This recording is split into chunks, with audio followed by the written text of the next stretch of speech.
లేనోడు లేకేడుస్తుంటే ఉన్నోడు బలి చేసిండంట. అట్లనే ఉన్నాయి గౌరవనీయ ముఖ్యమంత్రి చంద్రబాబు నాయుడు గారి మాటలు. నిన్న చంద్రబాబు నాయుడు గారు రైతులకు సంబంధించి ఒక ప్రోగ్రాంలో పాల్గొనడం జరిగింది. దానికి సంబంధించి ఆయన ట్వీట్ కూడా చేశారు. ఆ రాతలు ఒకసారి చదువుతాను, వినండి. దాని తర్వాత ఆయన అన్నటువంటి మాటల మీద కూడా వస్తా. ముందుగా రాతలు. వ్యవసాయమే మన బలమని, దాన్ని మరింత బలోపేతం చేయాల్సిన అవసరం ఉందని కూటమి ప్రభుత్వం భావిస్తుంది.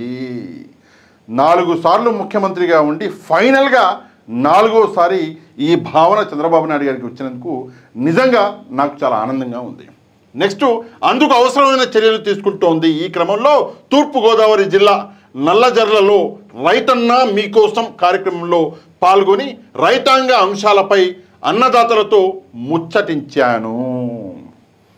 రైతన్న మీకోసం ఆయన పాల్గొన్నటువంటి ప్రోగ్రాం పేరు బాగుంది కదా. పేర్లు పెట్టడము, పేర్లు మార్చడంలో చంద్రబాబు నాయుడు గారి కంటే దిట్ట ప్రపంచంలోనే ఎవరు ఉండరు. దేశంలో కాదండి, ప్రపంచంలోనే ఎవరు ఉండరు. ఫైనల్గా రైతన్నలతో ముచ్చటించినట్ట చంద్రబాబు నాయుడు గారు. వ్యవసాయాన్ని లాభసాటిగా మార్చే నీటి భద్రత, డిమాండ్ ఆధారిత పంటలు, అగ్రిటెక్, ఫుడ్ ప్రాసెసింగ్, ప్రభుత్వాల మద్దతు అనే ఈ 5 అంశాలపై వారితో చర్చించాను. మళ్ళీ ఒక 5 పేర్లు కొత్తవి తీసుకొచ్చారు. 5 అంశాలంట రైతులతోటి చర్చించారంట. ఓకే, చూద్దాం ఆ చర్చలు కూడా ఎక్కడికెళ్తాయో చూద్దాం. నెక్స్ట్, బంగారం లాంటి భూములు, సాగునీటి వనరులు, కష్టపడి పనిచేసే రైతులు ఉన్న మన రాష్ట్రంలో ఈ 5 సూత్రాలు అమలుతో రైతులను రాజులను చేసేందుకు సంకల్పంతో పనిచేస్తున్నామని ప్రకటించాను. ఓకే, అంటే రైతుని రాజును చేయాలని చెప్పేసి ఫైనల్గా చంద్రబాబు నాయుడు గారు సంకల్పించుకున్నాడు. 4వసారి 75 ఏళ్ల వయసులో మంచి పని చేశారు. మరి ఆ సంకల్పం ఏడదాకా పోద్దో చూద్దాము. కాకపోతే ఇదే ప్రోగ్రాంలో చంద్రబాబు నాయుడు గారు కొన్ని విషయాలు మాట్లాడడం జరిగింది. ఆ మాటలు విన్నాక జయహో చంద్రబాబు నాయుడు గారు అనాలి మీరందరూ కూడా. కొంచెం జాగ్రత్తగా వినండి ఆ మాటలు ఏంటో. అందుకే ఒకప్పుడు నేను HIV ఎయిడ్స్ మాట్లాడా, మీకు జ్ఞాపకం ఉంటుంది.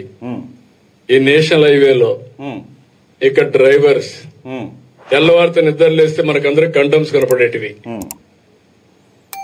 అది ఎంత ప్రమాదంగా తయారైందంటే 30 ఏళ్లకు మునుపు ఎక్కడ చూసినా హైయెస్ట్ ఎయిడ్స్ ఆంధ్రప్రదేశ్ లో ఉండేది. ఎయిడ్స్ ఫస్ట్ టైం నేను మాట్లాడాను, ఆ రోజు చెప్పా మీ అందరికి. బ్రేక్ సైలెన్స్, నిశ్శబ్దాన్ని విడనాడండి.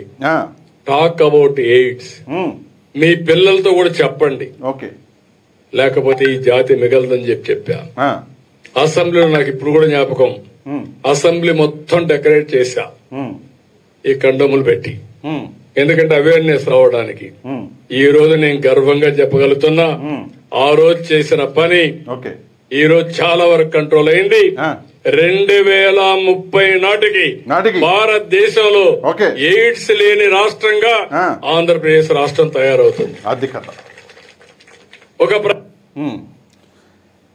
ఎయిడ్స్ గురించి, HIV, కాండోమ్ల గురించి చంద్రబాబు నాయుడు గారు మాట్లాడుతుంటే ముందు కూర్చున్నటువంటి రైతులు, అరే ఈ విషయానికి మాకు సంబంధం లేదే, మరి బాబు గారు ఈ విషయాలను ఇక్కడ ఎందుకు మాట్లాడుతున్నారు అని చెప్పేసి ముందు ఆశ్చర్యపడి ఉంటారు. అది కామనే కదా. కాకపోతే మాట్లాడడానికి ఏం లేదు కదా, ఏదో ఒకటి మాట్లాడాలి కాబట్టి మాట్లాడుతున్నారు ఏమో అని చెప్పేసి కన్ఫ్యూజన్లో ఏం చేయాలో తెలియక రైతులు కూడా చప్పటి కొట్టేశారు. ఇది పరిస్థితి.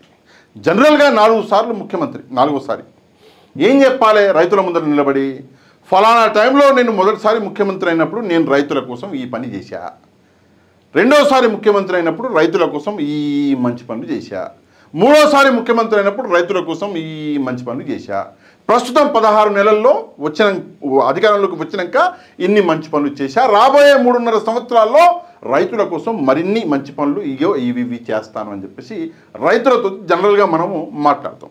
కాకపోతే మన అదృష్టమో దురదృష్టమో తెలియదు కానీ చంద్రబాబు నాయుడు గారికి రైతుల కోసం ఆయన ఇప్పటిదాకా చేసినటువంటి మంచి పనులు గుర్తు రాలేదో ఏందో తెలియదు. ఆయన అక్కడికి వచ్చి కాండోమ్లు, HIV, ఎయిడ్స్ అని చెప్పేసి రైతుల ముందర మాట్లాడుతున్నారు. సరే, మాట్లాడకూడదా అంటే తప్పకుండా మాట్లాడాలండి. అవగాహన అన్నది ఉండాలి, లేకపోతే ఎట్లా రోగాలు వచ్చి చచ్చిపోవు. కాకపోతే విషయం ఏంటంటే చంద్రబాబు నాయుడు గారికి ఒక ముఖ్యమంత్రిగా ఈరోజు హెచ్ఐవి ఎయిడ్స్ కాండోమ్ల మీద ఎంత అవగాహన ఉందో అంతకంటే ఎక్కువగా 10వ తరగతి చదివేటటువంటి ఒక విద్యార్థికి ఈరోజు అవగాహన ఉంది. చంద్రబాబు నాయుడు గారు జస్ట్ ఒక జీవితకాలం లేట్ అయ్యిండు. 35-40 సంవత్సరాల కింద ఆ అవగాహన అన్నది లేదు ప్రజల్లో. కాబట్టి మనందరం కల్పించినాం. కేంద్ర ప్రభుత్వం అయితే డైరెక్ట్గా గవర్నమెంట్ హాస్పిటల్కి కాండమ్సే పంపించింది. ఆ జమాన్లో కల్పించినాం. ఈరోజు ఆ అవగాహన అవసరం లేదు. ఎందుకంటే ఆ అవగాహన చాలా ఎక్కువ ఉంది ప్రజల్లో. చిన్నపిల్లల్లో కూడా ఆ అవగాహన ఉంది. మరి ఒకప్పుడు నేను అలా చేశాను ఇలా చేశాను అని చెప్పేసి కాండమ్ల గురించి చెప్పుకోవడం ఎందుకు? మీరు చేసిన మంచి పనులు రైతుల కోసం చెప్పుకోండి. అది కరెక్ట్ కదా. సరే ఆ విషయాన్ని పక్కన పెడదాం. రాష్ట్రంలో రైతుల సమస్యలు ఏమైనా కరువైనాయా? రాష్ట్రంలో రైతుల సమస్యలు ఏమైనా కరువైనాయా? ఒకసారి మనం చూస్తే ఈరోజు దాదాపుగా రైతులు ఆల్మోస్ట్ ఆల్ అందరూ కూడా అరటి, మొక్కజొన్న, ధాన్యము, మామిడి, బత్తాయి, ఉల్లి, పత్తి, పొగాకు, టమాటా దాదాపుగా అందరూ రైతులు కూడా రోడ్డున పడే పరిస్థితిలో మనం చూస్తున్నాం. 2 ఉదాహరణలు చెప్తా దీనికి.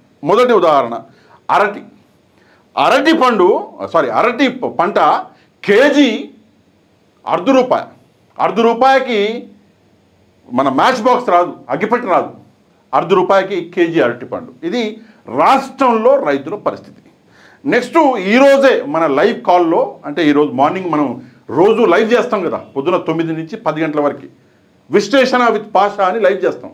నాకు డైరెక్ట్ కాల్ చేయొచ్చు ఆ టైంలో. అయితే అందులో ఒక కాలర్ కాల్ చేసి, సార్ మామిడి పళ్ళ రైతులకి ₹8 ధర ఇస్తాము అని చెప్పేసి చంద్రబాబు నాయుడు గారు వాగ్దానం చేశారు, గుర్తుందా మీకు అన్నాడు. అవును కదా, మొన్న మామిడి పళ్ళ రైతులు చేశారు కదా చిత్తూరు జిల్లాలో, ₹8 ఇస్తామన్నారు అని చెప్పేసి. లేదు సార్, అక్కడ కూడా మమ్మల్ని మోసం చేశారు.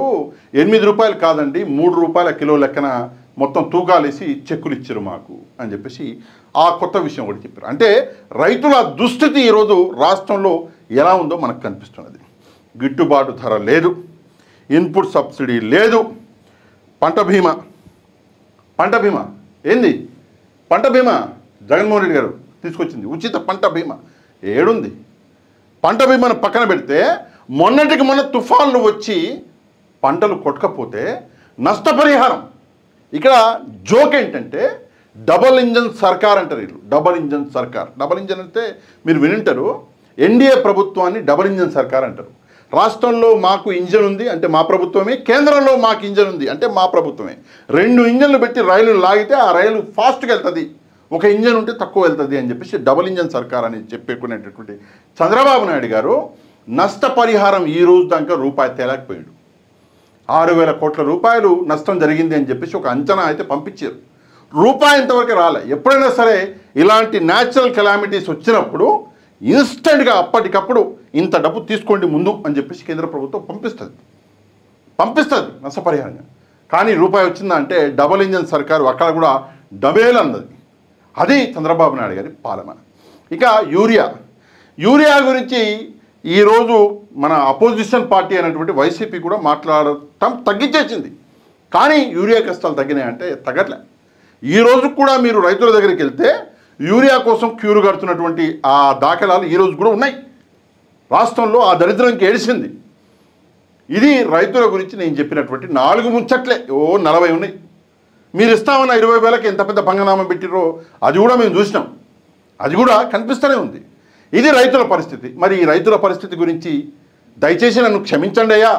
నేను మీకు గిట్టుబాటు ధర ఇవ్వలేకపోయినా, నేను మీకు నష్టపరిహారం ఇప్పించలేకపోయినా, నేను మీకు ఇన్పుట్ సబ్సిడీ ఇవ్వలేకపోయినా, నేను మీకు యూరియాలు ఇవ్వలేకపోయినా క్షమించండి అని చెప్పేసి రైతుల ముందు నిలబడి రైతుల గురించి మాట్లాడే ధైర్యం ఉందా?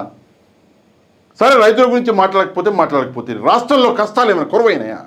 మరి రైతుల ముందు నిలబడి కాండమ్లు, హెచ్ఐవి ఎయిడ్స్ కాకుండా ఇతర సమస్యల గురించి మాట్లాడండి, చూద్దాం. మనందరికీ తెలుసు ఈరోజు నకిలీ మద్యం ఎంత పెద్ద దరిద్రంగా మారిందో మనందరికీ తెలుసు. దాదాపుగా 2 లక్షల బెల్ట్ షాపులు ఉన్నాయంటే ఆంధ్రప్రదేశ్లో. నిన్న సాక్షిలో చూశాను నేను, సాక్షి న్యూస్లో 2 లక్షల బెల్ట్ షాపులు ఉన్నాయంటే ఆంధ్రప్రదేశ్లో. మరి ఆ బెల్ట్ షాపుల గురించి రైతులతో మాట్లాడే ధైర్యం ఉందా చంద్రబాబు నాయుడు గారు? కాండమ్లు, హెచ్ఐవి ఎయిడ్స్ కాకుండా బెల్ట్ షాపుల గురించి మాట్లాడే చూద్దాం. లేదు, ఆ ధైర్యం కూడా లేదు. మరి రైతుల ముందు నిలబడి సూపర్ 6 సూపర్ ఫ్లాప్ అని చెప్పే ధైర్యం ఉందా? చెప్తారా సూపర్ 6 ఎలా సూపర్ ఫ్లాప్ అయిందో? మీరు చెప్పినటువంటి 3,000 రూపాయలు నిరుద్యోగ భృతి అన్నారు నిరుద్యోగులకి, అక్కడ ఫ్లాప్ అయినాము క్షమించండి అని చెప్పేసి రైతులకి చెప్తారా? మహిళలకు 1,500 రూపాయలు ఇస్తామన్నాం, క్షమించండి ఇవ్వలేకపోయినాం. 3 సిలిండర్లు ఇస్తామన్నాం, క్షమించండి ఇవ్వలేకపోయినాం. చెప్తారా రైతులతోటి? అది చెప్పేటటువంటి ధైర్యం అన్నది లేదు. నెక్స్ట్ విద్యా వ్యవస్థ. దండం. రైతుల ముందు నిలబడి విద్యా వ్యవస్థను నేను సక్సెస్ఫుల్గా నాశనం చేసినా అని చెప్పేసి చెప్పే ధైర్యం ఉందా చంద్రబాబు నాయుడు గారు? వసతి దీవెన, విద్యా దీవెన రెండూ కూడా లేకుండా కేవలం 7,800 కోట్ల రూపాయలు విద్యార్థులకి ఈరోజు కట్టవలసిన పరిస్థితులు ఉంటే ₹1 కూడా చెల్లించకుండా వాళ్ళని ఎంతలా రోధింపజేస్తున్నారో చంద్రబాబు నాయుడు గారు రైతుల ముందర నిలబడి మాట్లాడే ధైర్యం ఉందా? నెక్స్ట్ మనం చూసుకుంటే ఈరోజు మహిళలు, బాలికలు అత్యాచారాలు. నా వల్ల పోలీసు వ్యవస్థ ఈరోజు దేశంలోనే చిట్ట చివరి స్థానానికి వెళ్ళిపోయింది.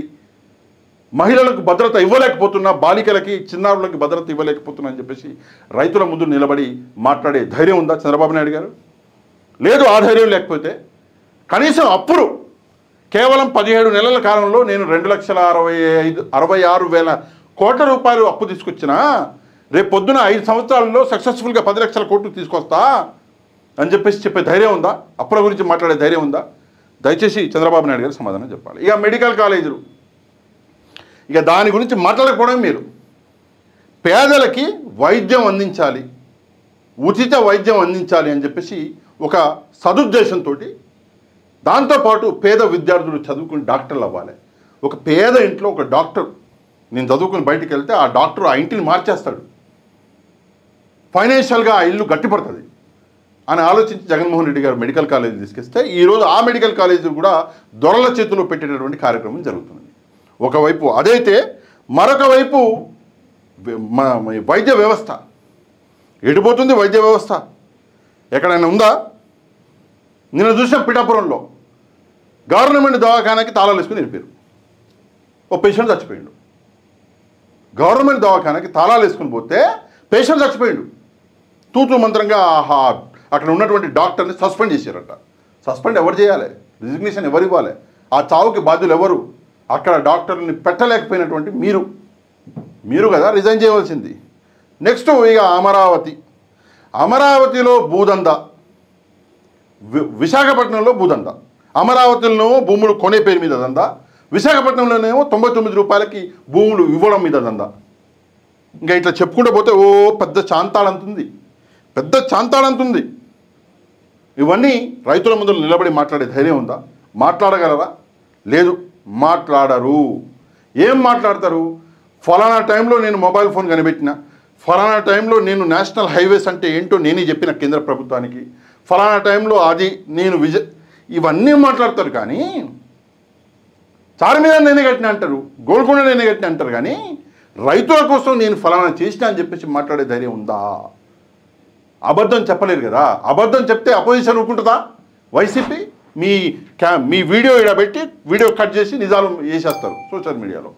ఆ భయం వల్ల ఏం మాట్లాడాలో తెలవక ఈరోజు హెచ్ఐవి, కాండము, ఎయిడ్స్ అని చెప్పేసి మాట్లాడుతున్నారు. సరే మీరు చేసి ఉంటారు సార్, అందులో చేయకూడదని ఏం లేదు, చేయాలి.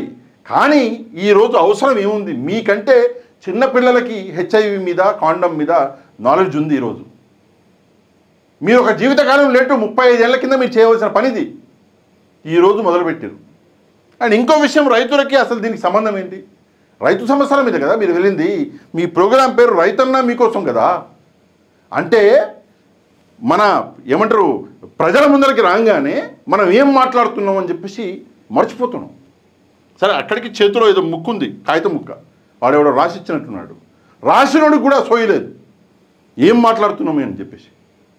ప్రజల ముందరికి రాగానే రెచ్చిపోవడాలు. పవన్ కళ్యాణ్ మనం మాట్లాడిండు 26వ తారీఖు తెలంగాణకి ఆంధ్రప్రదేశ్కి మధ్యలో చిచ్చు పెట్టే కార్యక్రమం. అసలు నాకు అర్థం కాని విషయం, తెలంగాణ మీద అవగాహన ఉండదు పవన్ కళ్యాణ్కి, ఆంధ్రప్రదేశ్ మీద అయితే అస్సలు లేదు, అది వేరే విషయం అనుకోండి. ఏం చెప్పాలో తెలవక అక్కడికి వచ్చి చిచ్చు పెట్టి వెళ్ళడం. దేనికి 26వ తారీఖు చిచ్చు పెట్టిండంటే జగన్మోహన్ రెడ్డి గారు బయటకు వస్తున్నాడు, అరటి రైతులతోటి కలుస్తున్నాడు. ఏం చేయాలి? మీడియాని బిజీ చేయాలి, ఏదో ఒకటి చిచ్చు పెడదాం పెట్టేసి. ఈరోజు నేను ఈ వీడియో చేస్తున్నా, ఈరోజు కూడా జగన్మోహన్ రెడ్డి గారి లైవ్ ప్రోగ్రాం ఉంది. సాయంత్రానికి ఎవరో కూడా వస్తాడు చూడండి. ఇది ప్రస్తుతం ఆంధ్రప్రదేశ్లో పరిస్థితులు. ప్రజల ముందుకు వచ్చి ఏం మాట్లాడాలో పవన్ కళ్యాణ్ గారికి అవగాహన లేదు, చంద్రబాబు నాయుడు గారికి అర్థం కావట్లేదు. ఇక నారా లోకేష్ గారు ఆయన ఏం మాట్లాడుతారో ఆయనకి నేను వదిలేస్తాను, ఇక దాని గురించి ఏం మాట్లాడను. ఎందుకంటే కాబోయే ముఖ్యమంత్రి ఆయన అని చెప్పేసి పొద్దున్న ఎవరు అన్నారు.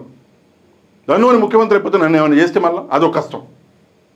ఏది ఏమైనా కూడా దయచేసి ఈ డైలాగులకి పరిమితం అవ్వకండి. ప్రజల కోసం పనిచేయండి. ఏం కష్టం వచ్చింది అని చెప్పేసి అడగండి. ఏదో ఒకటి చెప్పి ప్రజల్ని మభ్యపెట్టేయడం, ఒక మాట చెప్పేయడము, మీడియాని బిజీ చేసేయడము, సోషల్ మీడియాని బిజీ చేసేయడము, మాలాంటి వాళ్ళకి పని పెట్టడం, ఇదే మీ పని అయిపోయింది. దయచేసి ఈ విషయం మీద అందరూ స్పందించాలి. దయచేసి ఈ వీడియో కింద ఉన్నటువంటి లైక్ బటన్ని ప్రెస్ చేసి మీకు తెలిసిన వాళ్ళకి, అందులోనూ అతి ముఖ్యంగా రైతులకి ఈ వీడియోని షేర్ చేయండి వాట్సాప్లో తప్పకుండా. ఇక మన ఛానల్ని ఎవరైతే సబ్స్క్రైబ్ చేసుకోలేదో ఛానల్ని కూడా సబ్స్క్రైబ్ చేసుకోండి. చంద్రబాబు నాయుడు గారి ఈ HIV, ఎయిడ్స్, కాండమ్ కామెంట్లు ఏవైతే ఉన్నాయో దీనికి రైతులకి సంబంధం ఏంటి? ఈ ప్రశ్నకి కమెంట్ రూపంలో సమాధానం చెప్పడం మాత్రం మర్చిపోవద్దు. నెక్స్ట్ వీడియోలో మళ్ళీ కలుద్దాం. అంతవరకు థ్యాంక్ యూ వెరీ మచ్. జై హింద్.